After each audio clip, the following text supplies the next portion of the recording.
Karibu sana msikilizaji na mtazamaji wa chaneli yetu. Uh, umewahi kuuliza kwa nini baadhi ya watu wanaonekana kufanikisha mengi zaidi kila siku au mambo mengi zaidi kila siku? Sasa tunazungumza juu ya kuamka mapema, haswa saa 11 asubuhi, na jinsi tabia hii inaweza kubadilisha maisha yako kabisa. Katika video hii utajifunza siasa za kisayansi, mifano halisi na strategies unazoweza kutumia mara moja. Utaona kwamba si tu utakuwa na muda zaidi, bali akili yako itakuwa wazi zaidi na unakuwa mtu unayefanikisha malengo yako kila siku. Kwanza, faida za kuamka mapema. Moja, kuna muda wa utulivu na ushirikiano wa mambo muhimu. Saa 11 alfajiri mpaka saa 1 asubuhi ni wakati wa utulivu. Hakuna kelele, hakuna simu au barua pepe zinazokusumbua. Mfano halisi, watu kama Tim Cook, Apple CEO huyo, na Michelle Obama wanakamilisha kazi zao za muhimu kabla watu wengi kuamka. Lakini pili ni kuongeza productivity. Kulingana na utafiti wa Harvard Business Review, watu wanaoamka mapema wanakuwa na 20% mpaka 30% productivity zaidi kwa siku. Muda huu unaweza kutumika kwa kazi za kimkakati, kusoma au kupanga siku yako. Lakini tatu ni mind clarity and positive mood. Sayansi ya neuroscience inaonyesha kuwa akili iko tayari kupokea maarifa mapema sana, kutokana na melatonin kushuka na cortisol kuanza kuongezeka. Mfano, kuandika diary au kufanya reflection asubuhi kunasaidia kupunguza stress na anxiety. Lakini 4, afya bora. Kuamka mapema husaidia kudumisha kitu tunaita circadian rhythms yenye afya. Kwa maana reference inakwambia American Psychology Association inasema kuwa early risers tend to have a better mental and physical health. Kwa maana kuamka mapema kuna kupelekea uwe na afya iliyo njema kiakili na kimwili. Miaka ya mafanikio ya watu walioamka mapema.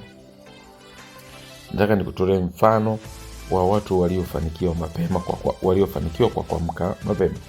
Moja ni Richard Branson. Anasema kuamka saa 11 kunamsaidia kufanya workout na kupanga biashara zake kabla ya mikutano. Lakini pia mfano mwingine ni Benjamin Franklin. Aliandika kwenye kitabu chake kwamba early to bed and early to rise makes a man healthy, wealthy and wise. Kwa maana kutoka kitandani mapema na kuamka mapema kunamfanya mwanaume awe na afya njema, awe tajiri na mtu mwenye busara. Case study ya Rusi ni kwamba mifano hii inaonyesha kuwa kuamka mapema si lazima, lakini ni kifaa cha mafanikio na ni tabia inayoweza kuunda mindset ya ushindi. Sasa unawezaje kuamka mapema? Nataka nikueleze jinsi ya kuanza kuamka mapema. Step ya kwanza, panga usingizi wako vizuri. Kwa maana lala mapema, angalia unapata masaa 7 mpaka 8 kwa usingizi mmoja. Epuka simu za caffeine kabla ya kulala. Lakini pili, kuwa na rutini ya usiku. Andika listi ya mambo muhimu ya kesho. Kwa maana weka mwangaza mdogo kuashiria usingizi. Lakini tatu, kuamka bila snooze. Weka alamu mbali kidogo na kitanda chako. Kwa mfano, watafiti wa University of Pennsylvania wanasema kuamka mara moja kunapunguza lethargy. Step ya 4, kuamsha mwili na akili. Kufanya exercise ya dakika 10 mpaka 15, kisha kunywa maji. Lakini fanya activity ya reflection au journaling. Step ya 5, kuwa consistent. Usikate tamaa. Kuamka mapema nayo ni skill, si tu tabia ya siku moja. Sasa ni challenge gani unaweza kukutana nazo unapotaka kuamka mapema na jinsi ya kuzishinda? Challenge ya kwanza, usingizi ni mdogo. Suluhisho, schedule ya usingizi thabiti. Kwa maana utakapokuwa unaanza kuamka saa 11 utahisi kama unalala usingizi mdogo.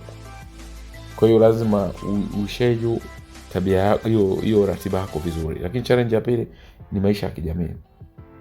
Kwa maana shughuli za kijamii zinaweza zikakufanya ukashindwa. Suluhisho, plan party au social event mapema. Kwa maana mambo yote ya kijamii jitahidi sana uyapangilie mapema. Challenge ya tatu ni motivation kupungua. Kwa maana unakosa ile nguvu ya kupa motisha. Sasa suluhisho la haraka lazima ukumbuke why. Kwa nini yako kila asubuhi? Yaani kwa nini uliamua uanze kuamka asubuhi? Kila ukikumbuka sababu iliyokufanya uanze kuamka asubuhi, maana yake hautakata tamaa. Sasa umeelewa ni kwa nini kuamka saa 11 alfajiri ni mabadiliko ya maisha. Kwanza utulivu, lakini productivity, cha tatu afya, lakini kuwa na moyo mzuri na utulivu, lakini pia fursa za kimafanikio. Anza leo hata kwa saa 1. Kama umeona video hii ni helpful, basi usisahau kusubscribe, kulike, kushare na kucomment hapo chini mambo unayoyapanga kuanza kuamka mapema. Asante na karibu tena kwenye video inayofuata.